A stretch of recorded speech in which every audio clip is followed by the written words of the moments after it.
The invisible prison. Fear. It's the silent whisper when you're about to take a leap, the trembling voice that says, "What if it doesn't work?" It disguises itself as logic, caution, and even wisdom, but its true purpose is simple: to hold you back. You've met fear every time you've hesitated to speak your truth, to start that business, to walk away from what's not serving you. Fear has whispered in the dark corners of your mind that you're not enough, not ready, not capable. But here's the truth that changes everything: fear is a liar. Our ancestors needed fear.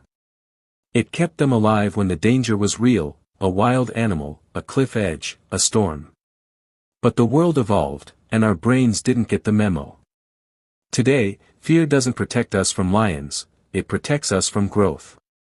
It's a survival mechanism misfiring in a modern world. You can't destroy fear. You can't outrun it. But you can expose it. You can see through its lies, reclaim your power, and choose courage over comfort. That's what this book is about. By the end, you'll know how to recognize fear's voice, understand its biology, decode its psychology, and override its control. You'll stop being manipulated by your nervous system and start mastering it.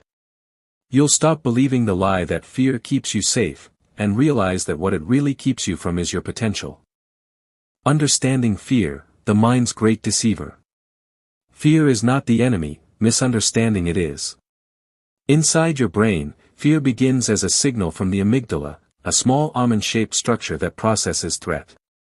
Its job is to scream, "danger," whenever it senses a risk. When this happens, your body floods with adrenaline, your heart races, and your breathing quickens. This is evolution's emergency alarm system, the fight, flight, or freeze response. But here's the catch: your amygdala can't tell the difference between a tiger and a tense meeting. Between actual danger and imagined danger. Between a life-or-death moment and a fear of public speaking. That means fear is not evidence of danger, it's evidence of perception. It's your brain trying to keep you safe based on outdated programming. Fear lies through exaggeration: "This will ruin everything," generalization, "I always mess up," and catastrophizing: "If this fails, I'll never recover." These are cognitive distortions, mental illusions that make fear feel real. The truth is simple: fear doesn't predict the future. It replays the past. Your mind remembers pain, failure, rejection, loss, and creates protective walls to keep you from experiencing it again. Those walls feel like wisdom, but they're prisons built by emotion, not logic. The moment you name your fear, you weaken it. Neuroscientists call this effect labeling. By saying, "I feel afraid," you shift activity from your amygdala to your prefrontal cortex, the rational brain. The very act of observing fear transforms it. Awareness reclaims power. You don't eliminate fear. You see through it. The biology of fear: when your brain hijacks you. Your body is a masterpiece of survival engineering. When you sense threat, your sympathetic nervous system activates instantly. Cortisol and adrenaline surge. Blood rushes from your gut to your muscles. Your pupils dilate, heart races, and digestion stops. This is the body's ancient code: get ready to fight or flee. It's brilliant when you're facing real physical danger, but disastrous when activated by psychological stress. When you worry about finances, relationships, or the future, your body reacts as if your life is at stake. Chronic activation leads to anxiety, insomnia, and burnout. Here's what happens in that split second of fear. The amygdala detects a threat. It signals the hypothalamus, which triggers your adrenal glands. Adrenaline spikes, cortisol follows. The prefrontal cortex, the part of your brain responsible for decision-making, shuts down. That's why, in moments of panic, logic disappears. You can't think your way out because the part of your brain that thinks is offline. Understanding this is liberation. Fear isn't proof of weakness, it's proof your body is doing exactly what it's wired to do. But you're no longer a caveman, you can override the system. How? Through breath and awareness. Slow, deep breathing signals safety to your nervous system. It reactivates your prefrontal cortex. This is why meditation, grounding, and mindfulness are so powerful. They're biological tools for reclaiming control from fear's hijack. Every breath you take with awareness is a message to your body, we're safe now. The psychology of fear, the stories we tell ourselves. Fear's power isn't in what it says, it's in the story it convinces you to believe. Psychologists have shown that fear often comes disguised as truth. It says, you can't do this. And instead of questioning it, we collect evidence that it's right. This is called confirmation bias. The more you listen to fear, the stronger it becomes. The more you challenge it, the weaker it gets. At its core, fear thrives on uncertainty. The brain's primary job is to predict and control outcomes. When it can't, it fills the void with fear. So your fear isn't a flaw, it's your brain trying to create certainty in an uncertain world. But life doesn't reward certainty. It rewards courage. The most successful people, entrepreneurs, artists, leaders, all feel fear. The difference is, they've learned that fear's story is optional. They know emotion doesn't equal truth. You have the same power. Start by noticing your fear's language. Does it say, always, or never? That's fear exaggerating.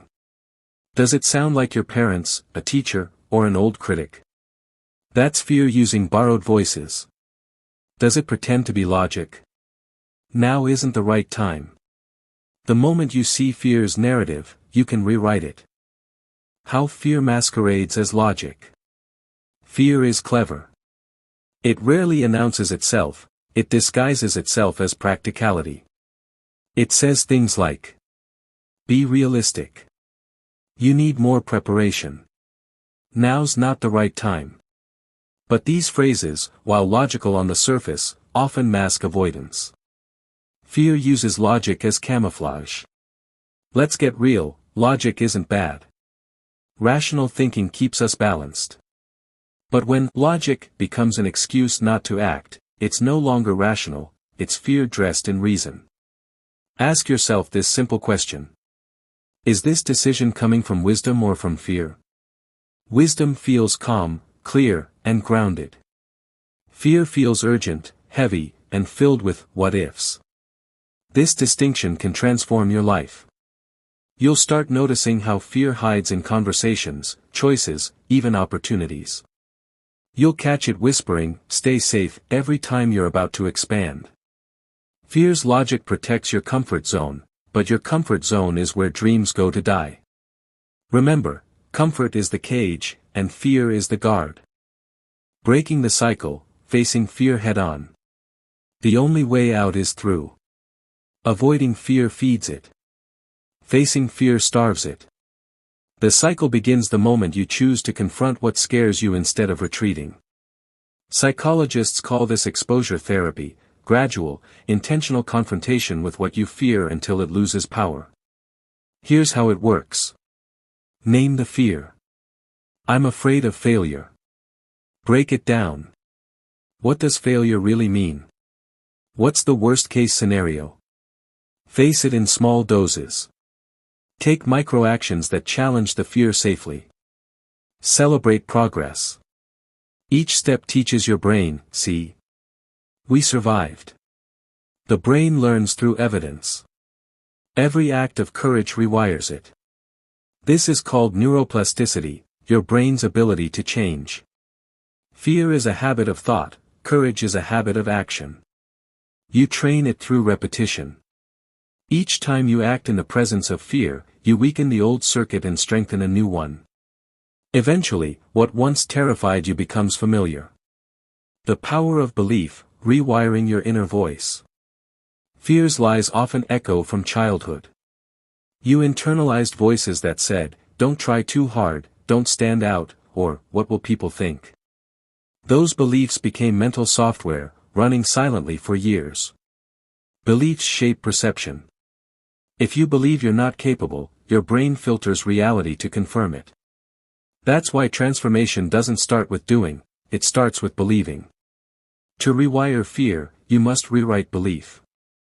Start with the statement. What if the opposite is true? What if you can handle it? What if you are capable? What if things do work out? When you feed your mind new evidence, your subconscious updates its code. Visualization, affirmations, and journaling aren't just motivational fluff, they're rewiring techniques backed by neuroscience. Studies from Stanford and Harvard have shown that intentional thought repetition changes brain pathways. You are not your thoughts. You are the one choosing them. Faith, courage, and purpose, the antidotes to fear. You can't think your way out of fear, you must trust your way out. Faith is not religious, it's neurological confidence. It's the willingness to move without proof. It's the belief that something greater, your vision, your potential, your purpose, is worth the risk. Courage isn't the absence of fear, it's action in spite of it. Every hero, every leader, every person you admire felt fear but acted anyway. They learned that courage and fear coexist. Purpose gives courage direction. When your why is strong enough, your how reveals itself. Fear loses its voice when you're driven by something larger than yourself. When you connect to meaning, to service, love, growth, fear becomes background noise. Ask yourself daily.